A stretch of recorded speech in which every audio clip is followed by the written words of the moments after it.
अशा प्रकारे 2 वाटी मैदा व 1 वाटी रवा या साहित्यामध्ये आपण करंजा आणि हे चिरोटे असे दोनही प्रकार इकडे केलेले आहेत।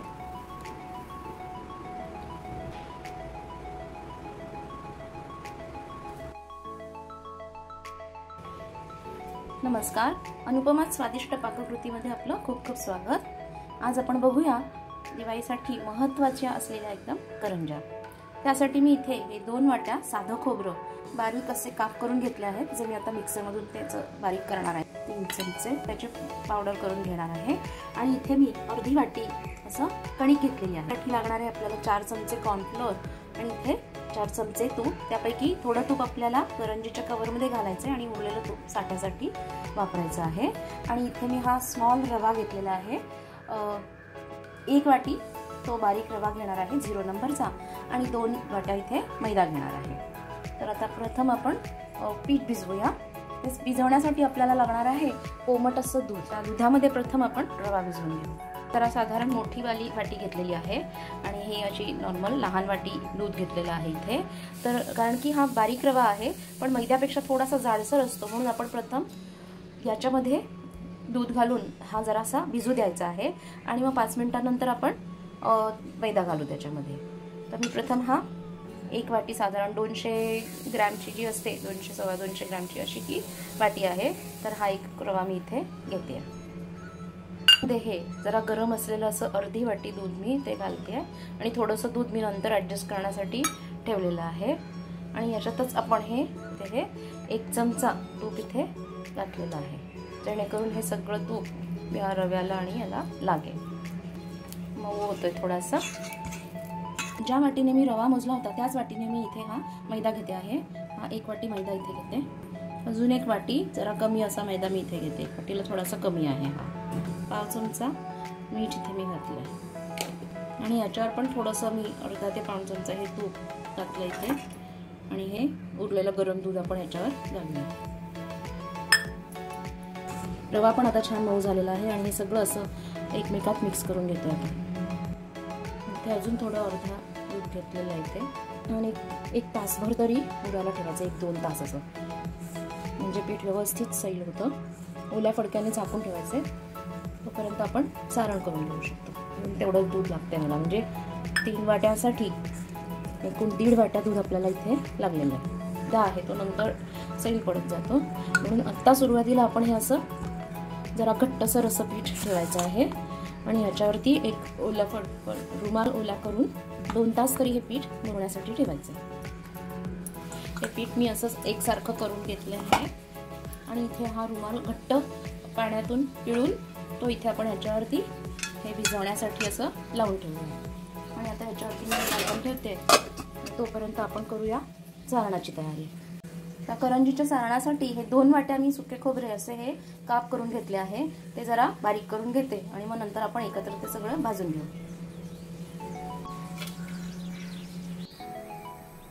आता आपण करंजीसाठी सारण करायला घेऊया। इथे मी हा जाडसर खोबरं जे वाटलेलं होतं ते भाजून घेते, कोरडंच भाजून घ्यायचं इथे आपल्याला। 1 वाटी इथे घातलं आणि ही दुसरी वाटी। अशा प्रकारे हे 2 वाट्या हा खोबऱ्याचा जाडसर चुरा आपल्याला मिळाला आहे। हा असा जरा कोरडाच परतून घ्यायचा, गुलाबीसर रंग येईपर्यंत, म्हणजे हाताने आपण तो असं त्याचं तेल सुटायला लागलं पाहिजे तिथपर्यंत तो असा परतून घ्यायचा। आणि ह्याच्यात आपण जरा रव्याच्या ऐवजी कणिक घालतो आहोत। जर तुमच्याकडे जाडसर कणिक असेल तर ती पण अर्धी वाटी घातली तरी चालते, नाहीतर मग आपली नेहमीची रेग्युलर कणिक पण जरा छान गुलाबीसर रंगावर अशी भाजून तुपामध्ये भाजून घेऊन ते मिक्स करायचं। हे सारण मग असं एका ठिकाणी गोळा होत नाही, व्यवस्थित छान लागतं। बघू शकता आता खोबरं गुलाबीसर व्हायला लागलेलं आहे, त्याचा खमंग सुवासही सुटलेला आहे। त्या स्टेजला आता आपण हे खोबरं काढून घेऊ। हे आता झालेलं आहे आणि अशा प्रकारे हे कुरकुरीत झालेलं आहे थोडंसं, ते मी आता काढून घेते। आणि आता याच्यात आपण थोडीशी खसखस आणि हे ड्रायफ्रुट्स तुपामध्ये परतून आपण ह्या खोबऱ्यामध्ये घालायचे। मी अर्धा चमचा दूध घालायचे, फक्त ही खसखस घालायची आहे 2 चमचे। खसखसीमध्येच आपल्याला चमचे चारोळ्या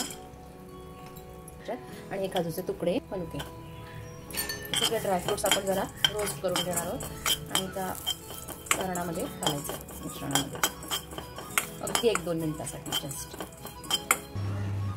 इथे मी सगळं काढून घेतलं असं खोबऱ्यामध्ये. आता पीठ आपल्याला तुपामध्ये भाजून घ्या. बघू शकता इथे हे अर्धी वाटी ही कणिक आहे, गव्हाचं पीठ आहे. त्याच्यासाठी मी इथे 1 चमचा तूप घालते आणि अजून 1 चमचा. कारण की सारणाला पण आपल्याला तूप चोळण्यासाठी ह्याच तुपाचा उपयोग होईल. आणि याच्यामध्ये हे कणिक मी छान एकसारखी मीडियम गॅसवरती गुलाबी रंगावरती अशी भाजून घेणार आहे. कणिक अशी बोलीचा रंगावर आलेली आहे. मी इथे अजून 1 चमचा तूप घालते इथे, कारण की सारण आपल्याला जास्ती कोरडं असं नको आहे. आणि आता आपण ह्याच्यातच हे सगळं खोबऱ्याचं जे मिश्रण आहे ना ते घालूया. कणिक अशी घालूया. त्यामध्येच आता आपण हे खोबरा सुका मेवा हे जे मिश्रण आहे ते घालायचं आणि सगळं मिक्स करायचं. हे सगळं एकसारखं मिक्स होईल. आणि आता हे कोमट असतानाच याच्यामध्ये आपण पिठी साखर घालायची आहे, वेलची पूड घालायची आहे. म्हणजे आपलं सारण हे रेडी होऊन जाईल. हे 2 वाट्या खोबरं आणि अर्धी वाटी कणिक असं 2.5 वाट्या इथे हे सुकं मिश्रण तयार आहे. प्लस पाव वाटी किंवा अर्धी वाटी आपले ड्रायफ्रुट्स आहेत त्याच्यामध्ये सगळे. आता आपण जेव्हा साखर घालू तेव्हा हे सगळे एकमेकाला चोळून व्यवस्थित मिक्स होऊन जाईल आणि असं क्रंची छान असं त्याचं फिलिंग तयार होईल. आणि वरची लेअर पण कुरकुरीत आणि आतलं फिलिंग पण छानपैकी असं कोमट हाताला गरम लागतंय तेव्हाच मी आता साखर घालणार आहे याच्यात. 1 वाटी पिठी साखर आहे इथे. त्याच वाटीने सगळं सामान मोजून घ्यायचंय. कारण थोडं गोड असलेलं चांगलं, कारण की वरती मैद्याचं कव्हर येत असतं. 2 वाट्या आणि अजून 1 अर्धी वाटी मी इथे पिठी साखर घालते. कोणाला आवडत असेल तर मिल्क पावडरही घालता येते किंवा निम्मी पिठी साखर निम्मा गूळ असंही आपण घालू शकतो. कमी दिवस ठेवायचे असतील तर कोणी खवाही घालू शकतो. अशा वेगवेगळ्या प्रकारे आपण त्याच्यात वैविध्य आणून वेगवेगळ्या फ्लेवरच्या करंज्या करू शकतो. ते आता सगळं हाताने मिक्स करून घ्यायचं आहे. तर सारण आपलं आता रेडी झालेलं आहे. हे सगळं मी आता एका दुसऱ्या भांड्यात काढून घेते, कारण की जास्ती पण आपल्याला कडक व्हायला द्यायचं नाहीये खोबरं. असं हे मूठशेक असं गरम आहे. आता सगळं याच्यात ट्रान्सफर करून घेऊन आणि मग आपण वेलची पावडर घालायची. छान चोळून घ्यायचं आहे कोमट असतानाच, म्हणजे हे तूप सगळीकडे लागतं आणि खोबऱ्याचं तेल. आता याच्यात आपण ही पाव ते अर्धा चमचा वेलची केशर साखर अशी मिक्सची पावडर केलेली आहे ती घालूया. आणि तुम्ही बघू शकता अशा प्रकारे याचा असा गोळा राहतोय, म्हणजे हे व्यवस्थित एकसंघ राहणार आहे सारण. तर आता हे आपलं सारण रेडी झालं आहे करंज्यांसाठी. आपण करंजीसाठी साठा बनवायला घेऊया. इथे मी हे पातळ केलेलं तूप घेतलेलं आहे. 2 चमचे तूप मी इथे घालते. तर हे 2 चमचे तुपामध्ये 1 चमचा हा 2 चमचा जरा याची स्मूथ पेस्ट तयार होते. 4 चमचे असं हे 4 चमचे कॉर्नफ्लोअर आहे. ते आपल्याला व्यवस्थित मिक्स करून घ्यायचं. याच्यात जसं आपण फेसळत जाऊ तसं साठा सैल पडत जातो, पातळ होत जातो. मी आता सगळं फेसून घेते जरा. इथे अजून 1 चमचा तूप घालते मी आणि 2 चमचे कॉर्नफ्लोअर. म्हणजे आपण थोडे चिरोटे पण करू शकतो याच पिठामधून. काही करंज्या आणि काही चिरोटे ह्याच्यासाठी मी थोडा साठा वाढवला आहे. थोडंसं तूप घालून अगदी 2 मी तूप घातलेलं आहे. हे आपल्याला लावायला सोपं पडेल, म्हणजे अशा प्रकारे साईडला ठेवते. आणि आता आपलं पीठ असं झालं की बघू असं छान मऊसर झालेलं आहे. आता ह्याचे आपल्याला एकसारखे लहान गोळे करायचे आहेत आणि प्रत्येक 3-3 पाऱ्यांचा एक असा रोल बनवायचा. असं याच्यामध्ये मी 3 गोळे केलेले आहेत करंजीच्या ह्याच्यासाठी. आपले थोडे आपण चिरोट्यासाठी ठेवूया आणि बाकीचे करंजी करू शकतो आपण. अशा प्रकारे याच्यामध्ये मी 12 असे गोळे केलेले आहेत आणि 3-3 गोळ्यांचा एक असा रोल आता करंजीसाठी करते. 3 रोलचे आपण करंज्या करणार आहोत आणि एका रोलचे मग हे करणार आहोत. पाठाचे पण 4 भाग करूया, कारण की आपल्याला एकूण 4 रोल बनवायचे, प्रत्येकी 3 पाऱ्यांचा एक रोल अशा प्रकारे. आणि त्यानुसार आता हा एक करंजीसाठी वापरते. अशा प्रकारे साठा लावून घ्यायचा आहे आपल्याला. त्याच्यावर मी अशी ही दुसरी पोळी घालते. त्याच्यावर पण हा साठा पसरवून घेते मीठ. ही तिसरी असं प्रेस करायचं व्यवस्थित, साठा व्यवस्थित लागेल. हे 3 गोळे असेच आहेत आणि ह्या एकामध्येच हे आपलं म्हणजे अतिशय जास्ती पण लावायचं नाही, नाहीतर मग सुटू शकते करंजी. हे असं बरोबर बसतं ह्याच्यामध्ये. व्यवस्थित दाबून असा घट्ट त्याचा रोल करत यायचं आपल्याला. पीठ छान मस्त मऊ झालेलं आहे, ते कुटायची पण गरज पडली नाही आपल्याला. रोल मी व्यवस्थित दाबून केलेला. आता ह्याचे आपण लाट्या पाडूयात आणि हे बाकीचे जे गोळे आहेत ते मी पुन्हा ओल्या रुमालाने झाकून ठेवते. एकाच वेळी रोल करून ठेवला तर मग ते पीठ वाळू शकतं, म्हणून आपण याचा एक एक रोल करून मग त्यानुसार त्याच्या करंजा करायच्या. लाट्या करून घेते इक्वल डिस्टन्स. अशी जरा तिरपी कडी घालायची त्याची, म्हणजे जेणेकरून सुटणार नाही मध्ये पारी अशी. असे आता ह्याचे मी गोळे करून घेते. असं तुम्ही बघू शकता, मला असे छान पदर सुटणार आहेत.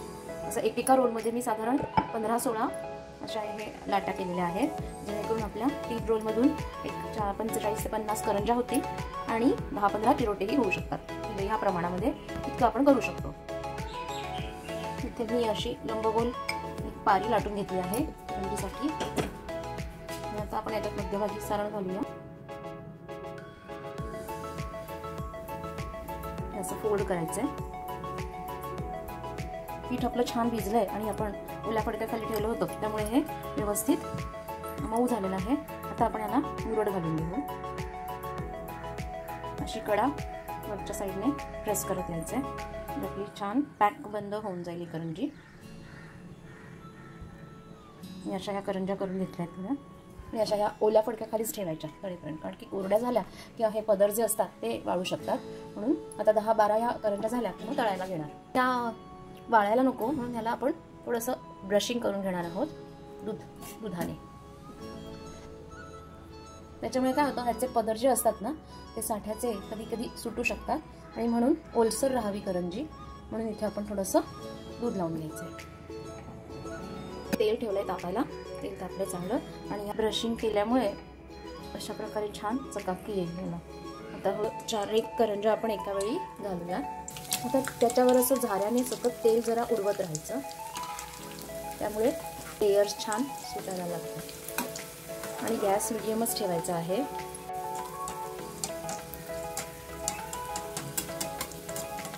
मंद ह्याच्यावर तळून काढायच्यात करंजा, म्हणजे वरचा फिकट गुलाबी रंग येईपर्यंत. आणि जास्तीच तेल घ्यायचं थोडंफार. अगदी खाली कमी तेल असेल तर मग खालच्या साईडला त्या पटकन लाल होतात, आज पटकन लागून असं. त्यामुळे असं व्यवस्थित भरपूर तेल घेऊनच आपण करंजा तळून काढायचे. त्यांचा रंग गुलाबी सरवायला लागला की हे बुडबुडे थांबतात, आपण करंजा काढून घ्यायच्या त्यावेळेस. आणि पूर्ण लाल व्हायच्या आधीच काढायच्या, कारण की नंतर पण गरम असतात, त्यांचा रंग नंतर थोडासा अजून डार्क होऊ शकतो. 1 ते 2 मिनिटां आता या रंगावरती मी करंजा काढून घेते. अगदी फिकट गुलाबी असा सुंदर रंग आलेला इथे. आवाजावरनं तुम्हाला समजत असेलच की ती कुरकुरीत झाली असेल. आता मी इथे दुसरा लॉट पण घालून घेते. दूध लावून ठेवणं आवश्यक आहे वरती ब्रशिंग, नाहीतर मग पदर सुटले तर मग सारण बाहेर पडू शकतं. अशा वेळेला ती करंजी पटकन बाजूला काढून घ्यायची, नाहीतर आपलं तेल खराब होऊ शकतं.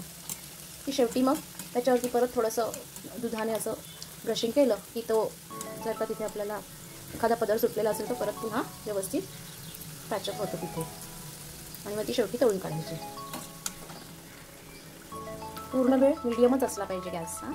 आणि नंतर जास्ती वेळ झाला असेल तळून तर मग तेल जास्ती तापलं असेल तर परत थोडंसं कमी करायचं गॅस आणि मग पुन्हा मीडियम आचवरती आल्यानंतर तळून काढायच्या मंद ह्याच्यावर.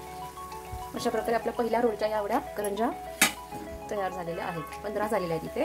आता परत बाकीच्याच रोल बनवायचा आणि त्याच्या लाट्या पाडून त्याच्या 15 करंजा करून मग अशा प्रकारे करायचं आहे. म्हणजे ती करंजी फुटत नाही आणि व्यवस्थित होतात सगळ्या करंजा, ती खुसखुशीत देखील. गॅस सतत कमी आणि मध्यम असाच ठेवून करून काढायचं. तर मी गॅस बंद करते. किती खरपूस झाल्या असतील तुम्ही कल्पना करू शकता. व्यवस्थित अगदी क्रिस्पी अशा. पहा, ह्या पहिल्या लॉटमधल्या 15 करंजा आहेत आणि इथे 30 म्हणजे हे 45 करंजा इथे आपल्या झालेल्या आहेत. प्लस इथे मी चौथा जो रोल होता त्यामधून आता ह्या चिरोटेसाठी ठेवलेला आहे आणि ह्या 5 करंजा अजून मी तळणार आहे. अशा प्रकारे आपल्या 50 करंजा आणि 10 चिरोटे या साहित्यामध्ये तयार होतात. आणि हे एवढं सारण आता उरलेलं आहे. आता तुम्ही चिरोट्यावरती हे सारण पण वापरू शकता किंवा पिठी साखर पण घालू शकता. तर हे आपलं चिरोट्यासाठी इथे काटून झालेलं आहे. या करंजा मी आता तळून घेते. असे हे मंद गॅसवरच काढायचे आणि गरम असतानाच आपल्याला याच्यावरती पिठी साखर भुरभुरवायची. प्रॉपर असे जास्ती पदरवाले चिरोटे पण आपण करू शकतो, पण आता मी करंजी सोबतच एक वेगळा पदार्थ थोडासा, आणि मुलांना हे असं नुसते पुऱ्या ज्या असतात साखर पेरलेल्या पिठी साखर खूप आवडतात, म्हणून दरवेळी मी करंजी सोबत थोडंसं एक रोल ह्याच्यासाठी खास ठेवतेच. कारण की हे जास्ती गोड पण नसतं. असं